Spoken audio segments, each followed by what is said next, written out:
Today we are going to learn about texture. Texture is the way something feels. For example, if you put your hand against a tree, it feels hard or bumpy. If you touch carpet, it might feel rough. And if you feel fur, it is soft. We are going to be looking at the texture of leaves. As you probably know, fall is quickly approaching, and you'll see that the leaves are changing colors. This means that it's a great time to go on a leaf hunt. Before you start the project, I want you to go outside and pick at least 4 leaves. If you can't find 4 different kinds, that's okay, but try to pick 4 leaves. Also, think about the size and the shape of those leaves. See if you can find some different sizes. You'll notice that on the back of the leaves, there are veins and they kind of pop out. So when you touch them, you feel that bumpy texture. We are going to be using that bumpy side to create texture on our papers today. For this project, you will need a blank piece of paper, whatever color you want, and a crayon. You'll notice that I took the wrapper off of my crayon. If you don't want to do that, that is a-okay. I don't expect you to rip the wrapper off. You'll need to start by choosing your first leaf and feeling for that bumpy side. The bumpy side is going to be facing up and touching your paper. Notice that I put my paper right on top of that leaf. Now I'm going to take my first color and I am going to rub it on my paper. You have to hold one hand on your paper so that your leaf does not move.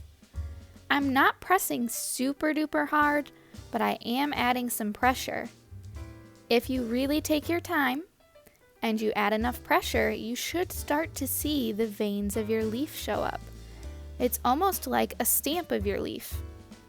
I'm going to do this all the way around my leaf until I can see the whole shape. Sometimes I might have to go over it a few times to make it nice and dark.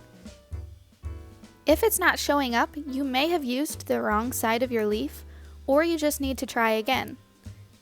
Leaf rubbings can be tricky, so it's okay if you have to experiment and give it a few tries before you get the results that you want.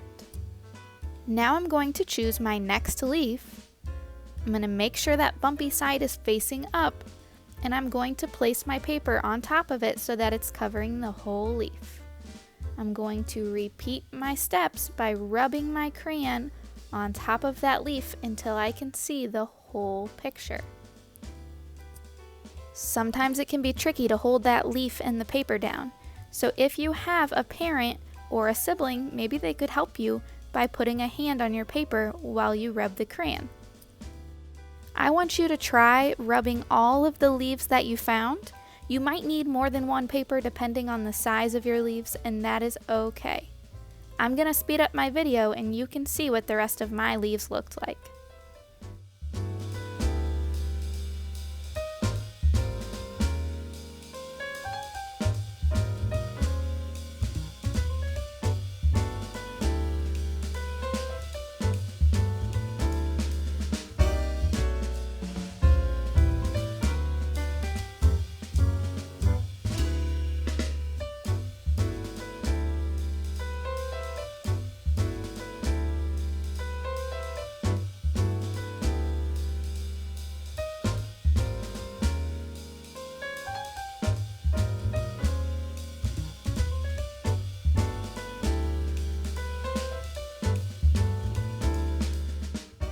If you're feeling pretty good about this process, you could also get a little crazy and use more than one color on your leaf rubbings.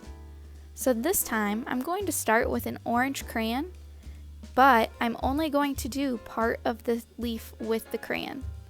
Then, I'm going to pick a new color to do the rest. So you'll see that I decide to go with this pink magenta, and I'm going to keep going over my leaf with the new color, and I could even overlap into that orange a little bit. This looks really cool because it looks like my leaf is changing from orange to magenta. You could do more than 2 colors as well, so if you want to add a third color, go for it. Remember, you don't have to use more than one color, but it is an option.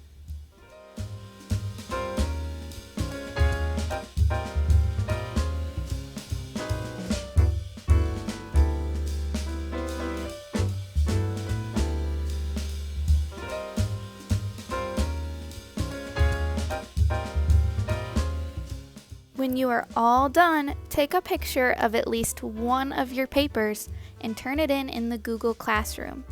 If you don't turn in a photo, I cannot give you attendance for the week.